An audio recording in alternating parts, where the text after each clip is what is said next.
छोटी भाभी, आप भी अजीब हैं।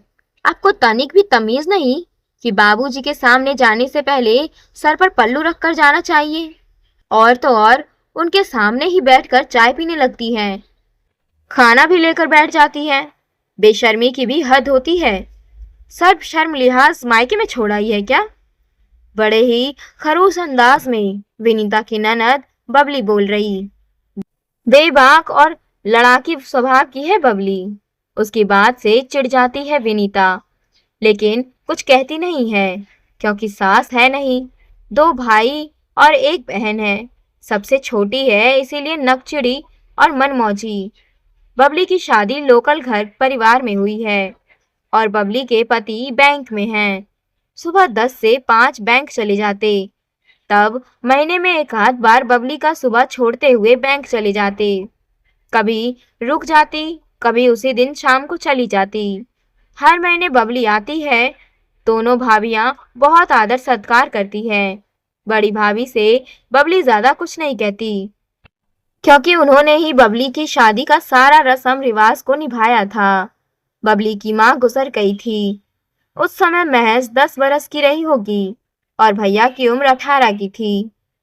बबली के पापा ने 25 साल के हो चुके बड़े बेटे मोहन की शादी मीनू से कर दी थी, ताकि घर संभालने वाली औरत आ जाए और घर गृहस्थी सुचारू रूप से चल सके। मीनू बहुत ही नेक और शांत स्वभाव की है। सारा काम मन से करती। बबली और देवर मुन्ना को अपने छोटे भाई बहन जैसा लाड दिखाती थी। दोनों भाई बहन मीनू को माँ का दर्जा देते थे। वाकई मीनू स्नेहमयी स्त्री की भांति है। ठीक विपरीत मुन्ना की पत्नी विनीता है, जो कि आजकल की नारी है और फालतू बकबक और बकवास करने वाली ननद की बातें सुन लेती है, पर दूसरे कान से निकाल देती है। विनीता का मानना है कि ननद भाभी के रिश्ते में थोड़ी बहुत नोकझोंक चलती है। सास भी नहीं है, ऐसे में छोटी ननद को झिकड़ी देना ठीक नहीं। आज हद हो गई है। बबली अपने पापा के सामने ही विनीता को सुनाने लगी है। चरित्र और आचरण की बात तक जा पहुंची। बबली की नियुक्ता चीनी ने विनीता के अभिमति को चोट लगी है।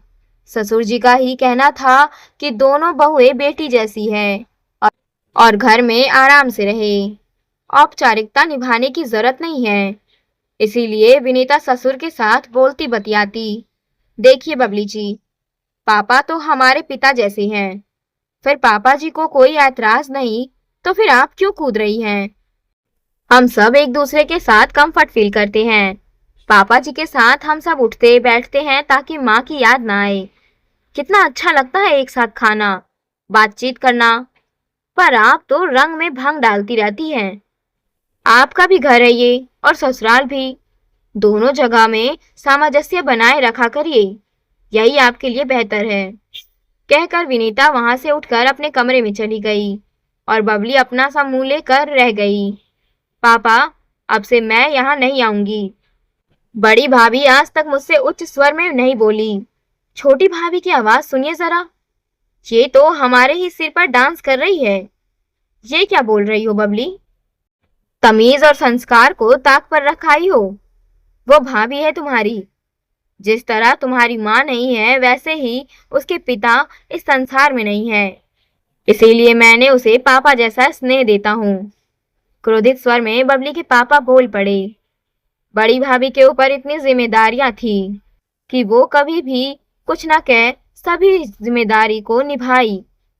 तुम्हारी शादी मुन्ना की शादी में एक विवाहित जोड़ा ही चौक चालन। बिहार के विवाह समारोह में मंडप के नीचे दुल्हा दुल्हन को किया जाने वाला रस्म, जिसे एक सुहागिन पति के साथ करेगी, विधवा विधुर नहीं कर सकते। करेगा। मैं विधुर ठहरा, इसीलिए तेरे भैया भाभी ने सब कुछ किया। विनीता जब से आई है सारे घर के कामकाज को करती है और बड़ी भाभी का भी बहुत ख्याल रखती है।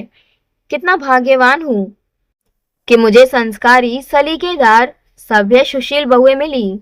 तुम अपना घर बार संभालो बेटा और भाभियों के जीवन में हस्तक्षेप ना करो। जब मुझे किसी बात से आपत्ति नहीं, फिर तुम क्यों चौधराइन बनती हो? तुम्हारी कोई छोटी ननद तो है नहीं। रहती ना, और ऐसे ही आचरण करती तेरे साथ, तब समझती तुम। अपने पापा के तंज से बबली बौखला गई और पैर पटकते अपने ससुराल चली गई। विनीता अपने ससुर जी के अतिशय प्रेम, दुलार व ममता की बात सुनकर अदाहित हो गई और मन ही मन प्रश्नचित है, गदगद है कि इतना नेक दिल पापा जी है। कितनी खुशकिस्मत हूं मैं कि इतने अच्छे और भले ससुर मिले हैं। ससुर ही नहीं, सास भी है।